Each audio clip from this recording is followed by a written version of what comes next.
Everyone, welcome to Sakshi's Vidya Sadhana. इस video lecture में हम पढ़ेंगे class 7 geography chapter 2 inside our earth और ये होगा पार्ट 2। आइए आगे बढ़ते हैं। हमारा जो पहला टॉपिक होने वाला है रॉक्स एंड मिनरल्स है। चलिए स्टार्ट करते हैं।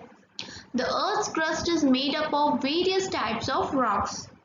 तो आगे समझाने से पहले मैं एक छोटी सी बात कहना चाहती हूँ कि जिन लोगों ने चैप्टर 2 का इसी चैप्टर का पहला पार्ट नहीं देखा तो पहले पहला पार्ट देखें, क्योंकि यह क्रस्ट की बात की जा रही है और भी कुछ चीज़ें हैं जो कनेक्टेड है पार्ट 1 से। तो अगर पार्ट 1 नहीं समझा होगा आपने तो आपको थोड़ी डिफिकल्टी आएगी, इसलिए पहले उस पार्ट को देखना। तो देखो, यहाँ बोला जा रहा है जो अर्थ की क्रस्ट है वो किसकी बनी हुई है? रॉक्स की बनी हुई है। Any natural masses of mineral matter that makes up Earth's crust is called a rock। ठीक है, पहले इन लोगों ने इजी लैंग्वेज में लिखा है, फिर थोड़ी स्टैंडर्ड लैंग्वेज में लिखा है कि अर्थ का जो भी नेचुरल मास है मिनरल्स का, जिससे हमने अर्थ की क्रस्ट को बनाया है, उसे हम रॉक्स कहते हैं। कुल मिला के ये बोल सकते हो कि अर्थ का क्रस्ट रॉक्स से बना हुआ है। और जो ये रॉक्स होते हैं ये अलग अलग कलर्स के होते हैं, छोटे बड़े साइज के होते हैं और इनके टेक्सचर भी अलग होते हैं। अभी टेक्सचर क्या होता है? टेक्सचर मीन्स कोई रॉक थोड़ा सा खुरदुरा टाइप होता है, रफ रफ होता है, कोर्स, और कोई सॉफ्ट होता है। There are 3 major types of rocks: igneous rock, sedimentary rock and metamorphic rock। देखिए, हमने ये तो बता दिया कि अर्थ क्रस्ट बनी हुई है रॉक से, लेकिन अब रॉक्स की जब हम पढ़ाई करेंगे तो ऐसे पढ़ना हो जाएगा काफ़ी डिफिकल्ट, इसलिए हमने रॉक्स को 3 कैटेगरी में बांट दिया। वो 3 कैटेगरी हैं igneous rock, sedimentary rock and metamorphic rock. ठीक है, आगे देखिए। When the molten magma cools, it becomes solid। पहले तो आपको पता होना चाहिए ये मोल्टन मैग्मा क्या है।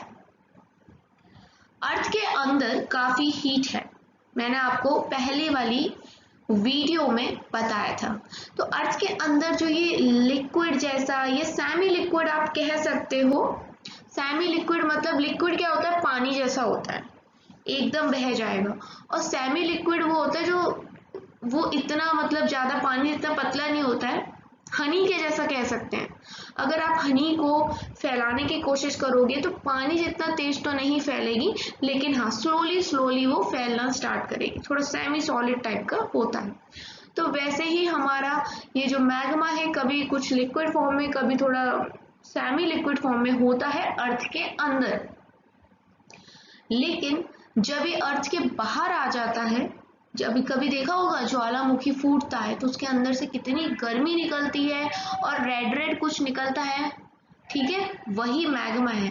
और जब वो अर्थ के बाहर आ जाता है, अर्थ के सरफेस पे आ जाता है ऊपर, मतलब अर्थ के अंदर से निकल के अर्थ के बाहर सरफेस पे आ जाता है, तो उसको हम लावा कहते हैं। चलिए अब आगे पढ़ते हैं। मैग्मा के बारे में मैंने आपको बहुत बता दिया। ये देखिए, आप ही की बुक की पिक्चर है, ये एक वॉल्केनो है, ये है मैग्मा।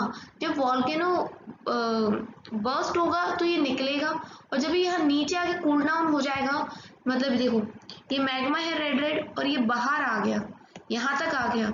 अब ये बाद में कभी ठंडा भी तो होगा, ठीक है, जब ठंडा होगा और जब ये बाहर आ चुका है इसे हम लावा कहेंगे, और जब ये ठंडा हो जाएगा तो ये कुछ चट्टानों का फॉर्म ले लेगा।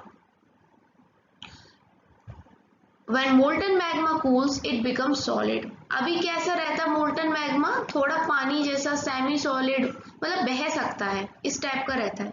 लेकिन जब ये ठंडा हो जाता है तो ये एकदम ठोस हो जाता है। आपने कभी ग्लास फैक्ट्री देखी है जहाँ पर ग्लासवेयर मतलब कांच की चीजें बनती हो? तो कांच की चीजें क्या होती है, इसको पिघला के बनाया जाता है, तब कांच भी एकदम ऐसा रहता है बहने लायक, बह सके पानी जैसा। लेकिन जब वो ठंडा हो जाता है तो फिर आपने देखा ही है कि हम तो फिर उसमें खाना भी खाते हैं, कांच के गिलास में पानी भी पीते हैं, तो कुछ उसी प्रकार का ये भी रहता है। जब गर्म रहता है तो फिर बहने लायक रहता है, लेकिन जब ठंडा होता है तो एकदम ठोस हो जाता है, कैसा हो जाता है? Solid. Rocks thus formed are called igneous rock. तो जब ये ठंडा हो जाता है, ठोस हो जाता है, मैग्मा लावा बन जाता है, सॉलिड बन जाता है, तो जो चट्टानें बनती हैं उनको हम इग्नियस चट्टान यानी इग्नियस रॉक कहते हैं। इतनी सारी रामायण जो समझाई आपको वो इग्नियस रॉक को बताने के लिए समझाई कि ये इग्नियस चट्टानें कैसे बनती हैं। अब आपको क्लियर हो गया होगा, अंदर मैग्मा था, बाहर आ गया, अब ठंडा हो गया तो क्या बन गया, इग्नियस चट्टान, इग्नियस रॉक बन गए। अब ये जो इग्नियस रॉक्स हैं इनको भी हमने दो प्रकार से बांटा है, उसे भी देखेंगे। एक नाम से और जानते हैं हम इग्नियस रॉक्स को, वो है प्राइमरी रॉक्स, क्योंकि सबसे पहले जो बनते हैं रॉक्स उनको हम इग्नियस रॉक कहते हैं, और जो भी चीज पहले होती है उसको प्राइमरी बोल सकते हैं, इसलिए इग्नियस रॉक को प्राइमरी रॉक कहते हैं। अगर आपसे कोई एक नंबर में क्वेश्चन पूछे कि प्राइमरी रॉक का कोई और नाम बताओ या इग्नियस रॉक का कोई और नाम बताओ, तो आप बता सकते हैं igneous rocks is equal to primary rocks. अब देखो इग्नियस रॉक को भी इन लोगों ने दो और भागों में बांटा है, एक तो होता है इंट्रूसिव रॉक्स और एक होता है extrusive rocks.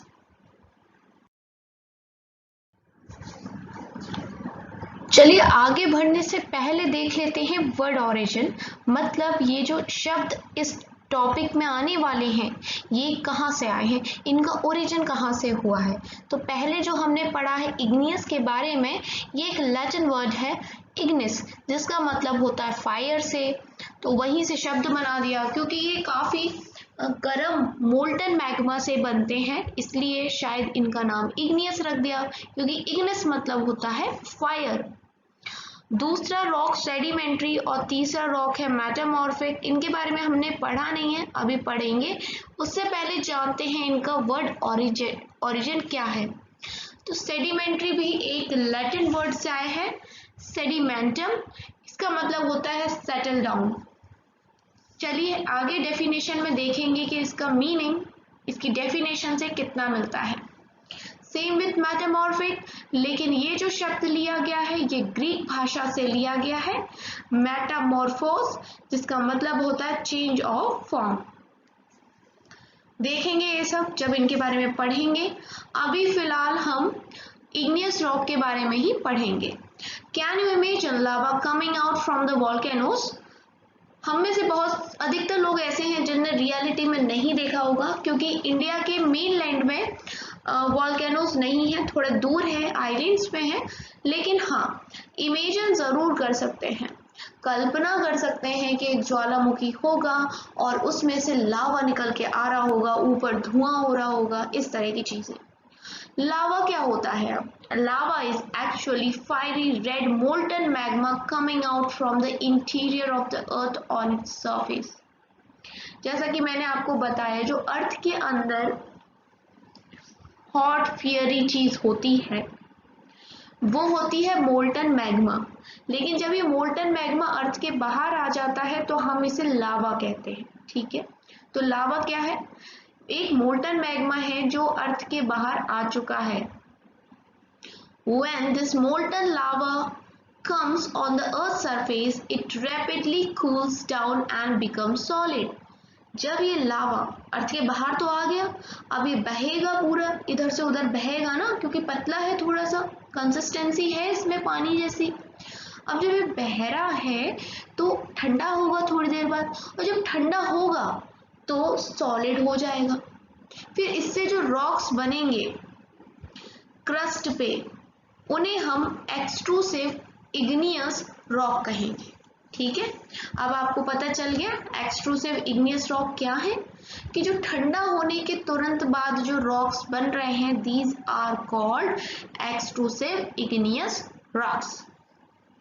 They have a very fine grained structure.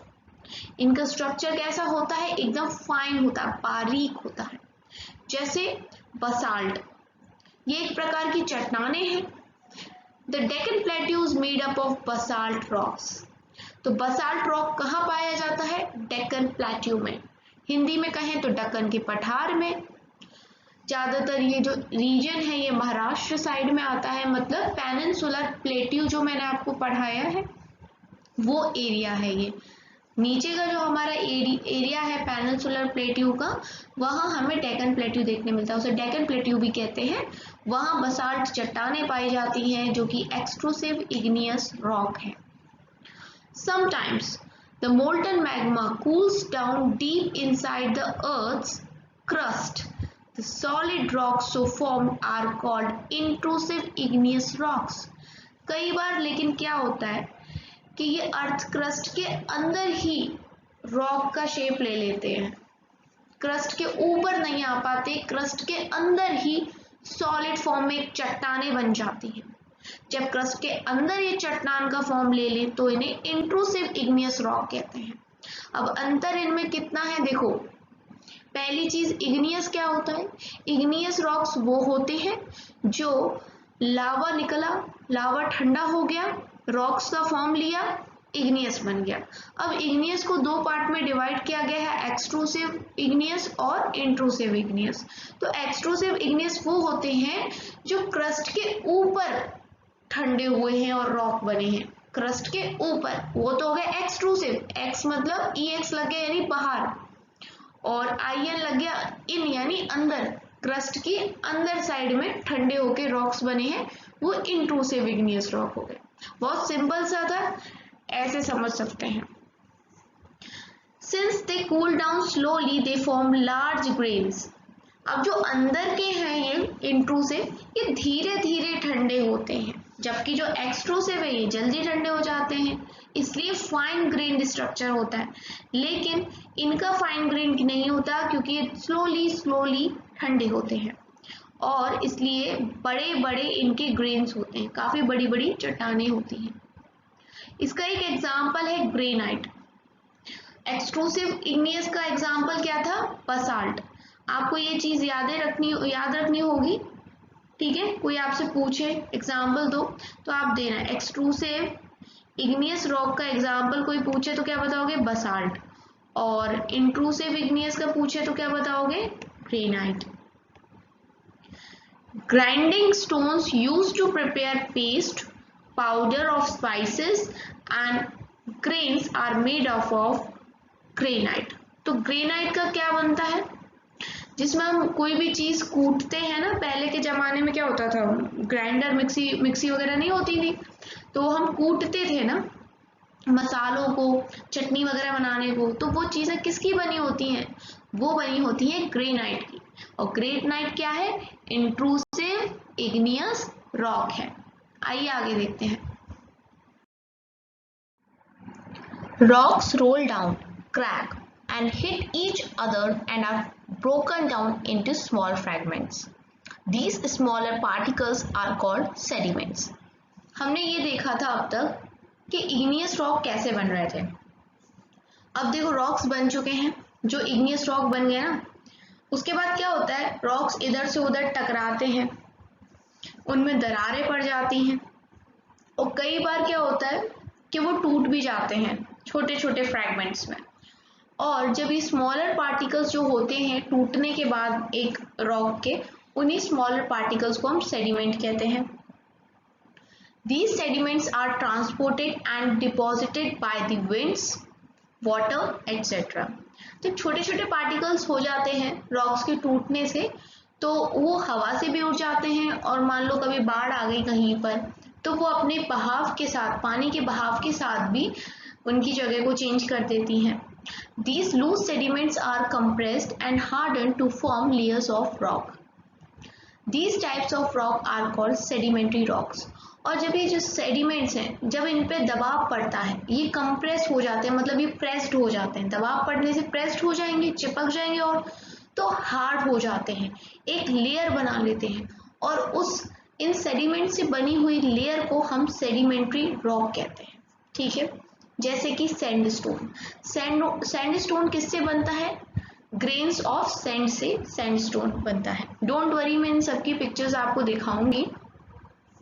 तो सैंडस्टोन बन जाता है सैंड के ग्रेन्स से, बहुत छोटे छोटे फाइन पार्टिकल्स होते हैं, और जब वो एक साथ आ जाते हैं कंप्रेशन से, दबाव पड़ने से, तो सैंडस्टोन बन जाता है।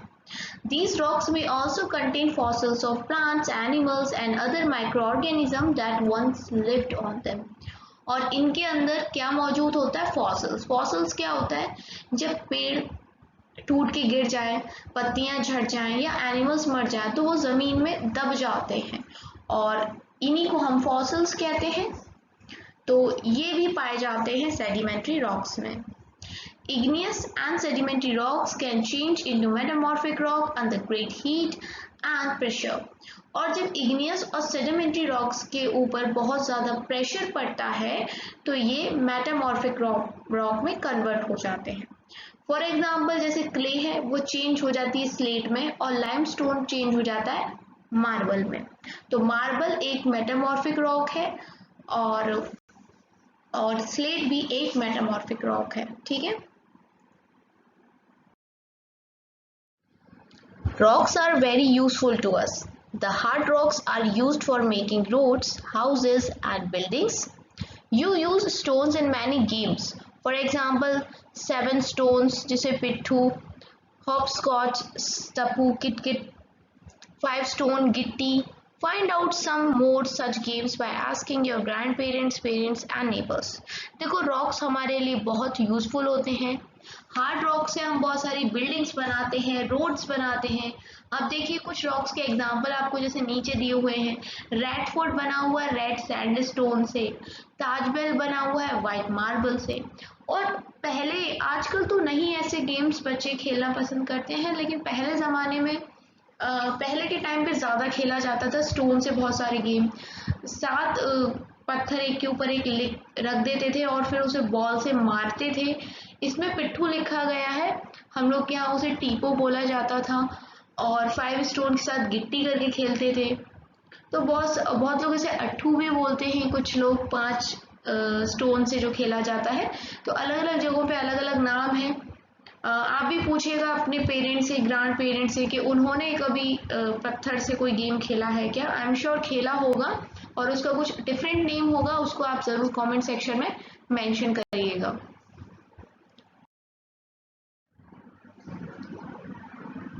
You will be surprised to know that one type of rock changes to another type under certain conditions in a cyclic manner. देखो एक रॉक दूसरे रॉक के अंदर चेंज हो जाता है तो कैसे चेंज होता है? कुछ कंडीशंस होती हैं जिसकी वजह से वो चेंज हो जाता है। This process transformation of the rock from one to another is known as rock cycle. और यही जो बदलाव आता है एक रॉक से दूसरे रॉक का, जो ये ट्रांसफॉर्मेशन है, चेंज है, उसको हम रॉक साइकिल कहते हैं। You have already learnt when molten magma cools, it solidifies to become igneous rock. अभी हमने थोड़ी देर पहले ही पढ़ा था कि जब मोल्टन मैग्मा ठंडा हो जाता है तो इग्नियस रॉक बन जाता है, पढ़ा था ना। These igneous rocks are broken down into small particles that are transported and deposited to form sedimentary rock. और जब एक बार igneous rock बन जाता है तो उसके बाद उसके जो पत्थरों के टकराव से दरारें पड़ जाती हैं और जो चट्टानें टूट जाती हैं, फाइन पार्टिकल्स बन जाते हैं छोटे छोटे, इनको कहते हैं सेडिमेंट्स। और जब ये सेडिमेंट्स पे प्रेशर पड़ता है, कंप्रेस होते हैं, तो ये एक लेयर बना लेते हैं जिसको हम सेडिमेंट्री रॉक कहते हैं। ठीक है। और जब ये इग्नियस और सेडिमेंट्री रॉक्स को बहुत ज़्यादा हीट और प्रेशर मिलता है तो ये रॉक्स कौन से रॉक बन जाते हैं? मेटामॉर्फिक रॉक बन जाते हैं। The metamorphic rocks which are still under great heat and pressure melt down to form molten magma. और दोबारा से क्या होता है? ये मेटामॉर्फिक रॉक ऑलरेडी बहुत ज़्यादा हीट और प्रेशर मिलने पे बनते हैं और लगातार इनको जब हीट एंड प्रेशर मिलता रहता है तो ये दोबारा से मोल्टन मैग्मा हमें कन्वर्ट हो जाते हैं और ये प्रोसेस, फिर ये जो साइकिल है चलती रहती है। आइए अब हम इस साइकिल को यहाँ देखते हैं। सबसे पहले था हमारे पास मैग्मा, ये बाहर निकल गया, फिर यहाँ पर बाहर आने के बाद ये ठंडा हो जाता है। जब ये ठंडा हो जाता है तो ये इग्नियस रॉक में कन्वर्ट हो जाता है। इग्नियस रॉक कितने प्रकार के होते हैं? 2, इंट्रूसिव इग्नियस और एक्सट्रूसिव इग्नियस। जो इग्नियस रॉक क्रस्ट के ऊपर होता है उसे एक्सट्रूसिव इग्नियस रॉक कहते हैं और जो क्रस्ट के अंदर होता है उसे इंट्रूसिव इग्नियस रॉक कहते हैं। अब जब एक बार हमारा ये इग्नियस रॉक बन गया, तब जब ये देखो ये चट्टान थी, ये टूटेगी, और जब ये टूटेगी तो छोटे छोटे कण बन जाएंगे, फ्रैगमेंट्स। इनको हम सेडिमेंट्स कहते हैं। जब इसकी एक लेयर बन जाती है एक जगह इकट्ठे होने से, जब ये सॉलिड बन जाए एकदम, तो इसे हम सेडिमेंट्री रॉक कहते हैं। जो कि देखो ये टूटे टूटे अलग अलग थे, लेकिन इनको कंप्रेस कर दिया तो ये इस तरह से एक लेयर बन गई, इसको हम सेडिमेंट्री रॉक कहते हैं। जब सेडिमेंट्री रॉक और इग्नियस रॉक इन दोनों के ऊपर हीट और प्रेशर पड़ेगी तो ये मेटामॉर्फिक रॉक में बन जाएंगे कन्वर्ट। और मेटामॉर्फिक रॉक काफी हीट एंड प्रेशर लेने के बाद बनते हैं, और अगर ये हीट एंड प्रेशर इनको लगातार जब मिलता रहता है तो ये दोबारा कन्वर्ट होते हैं मैग्मा में। और इस प्रकार से ये जो साइकिल है ऐसे चलती रहती है। Magma, then igneous rock, then sediments, then sedimentary rocks, then metamorphic rock. Again, then magma, igneous rock, sediments, sedimentary rock, metamorphic rock, and magma, and so on. ये साइकिल ऐसे ऐसे चलती जाती है।